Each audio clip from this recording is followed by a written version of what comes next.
Hello and welcome to this episode from the CNI Energy and Storage Summit, the Zambia edition. My name is Babala Pungane and I'm the program manager for the summit.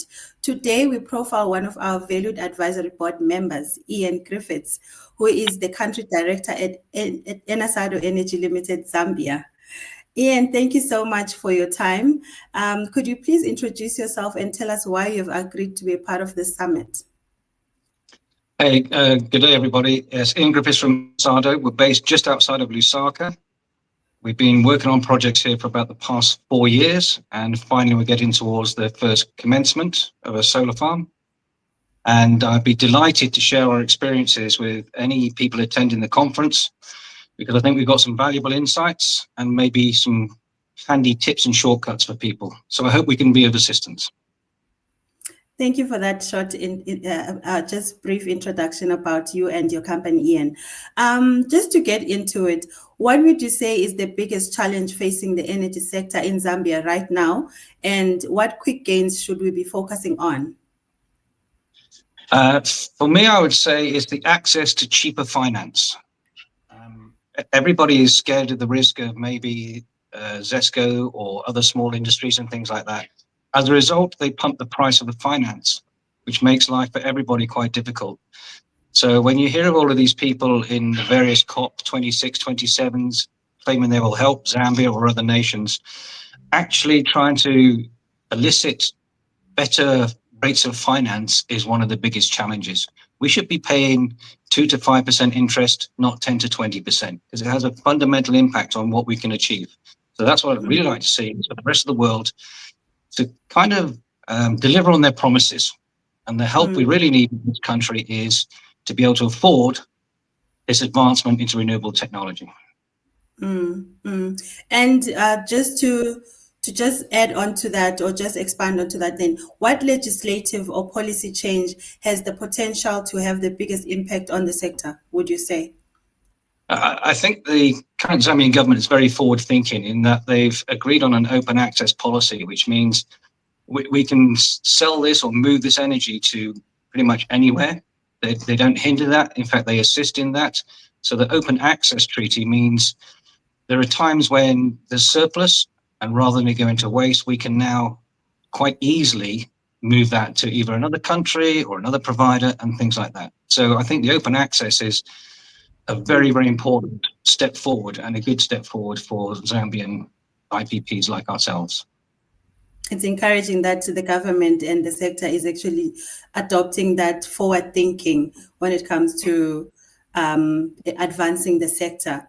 So what would you say makes you proud to work in power and energy?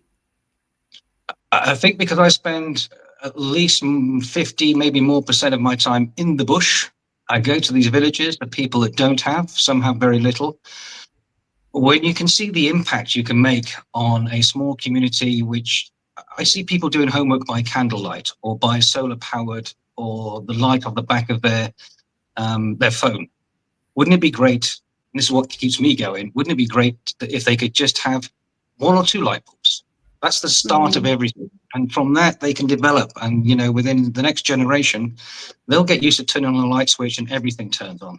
That's what drives me, is knowing that I can leave a legacy behind to say, look, these villagers have electricity. They didn't have this before. Energy access is really critical for everyone because there's this statistics that they always quote mostly when they write reports, and I don't know if it's still accurate when they say over 600 million Africans don't have access to light. With so much work that you and other developers are doing in the sector or on the continent, then I'd beg to differ. But I mean, I'm happy to hear that it's one of your motivators to be working in this in the sector. But now let's get a little bit more personal, just to get to know you outside of your work. When you're developing these projects, what skill set or talent do you have that most people are not aware of? Well, I have a small secret, though. I was actually a helicopter pilot for about 30 years, which is how I got to know Africa, which is how I got to know how to read a map and a GPS and live out in the bush for sometimes days and weeks on end. So that actual little secret of mine enables me to go to places where others they don't want to go. They don't want to drive for 3 days. And that's what keeps me, in my view, a little bit ahead of the game sometimes, because I will go to these places because of that little background, which is nothing to do with the energy sector. And also, again, it was great fun being a pilot for all those years. It's better than Yeah, working for. I envy you. Just as we're about to close, do you know how to change a plug on an appliance? I can change a plug in about 5 different languages. Okay. Yes, it's one of the early skill sets you get, and I've been to most countries in Africa where Yeah. you can't have too many interconnectors going into the wall. So I always end up with a pair of pliers, snip off my European or my African, whatever, and then I rewire that plug.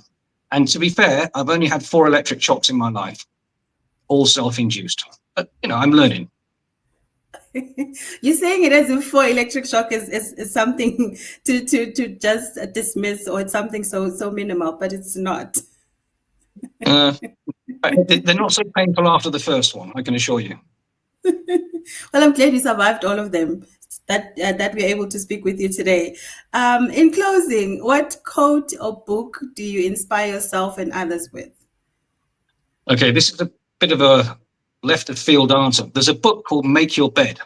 It's by a guy called William McRaven, who's a retired US Special Forces admiral. His book about Make Your Bed, he says that if you make your first thing in the morning, you start the day by achieving something. Now, the book itself is a fantastic read. It's a New York bestseller. But just maybe you ought to have a look at that. You can get it online. Make Your Bed, William McRaven, because there's so much more in that than you realize until you finish the book. I definitely have to get myself that book. I'll be looking out for it.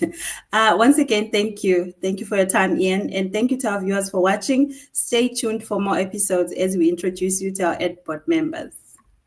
Thank you. And thank you, everybody else. I hope to see you all in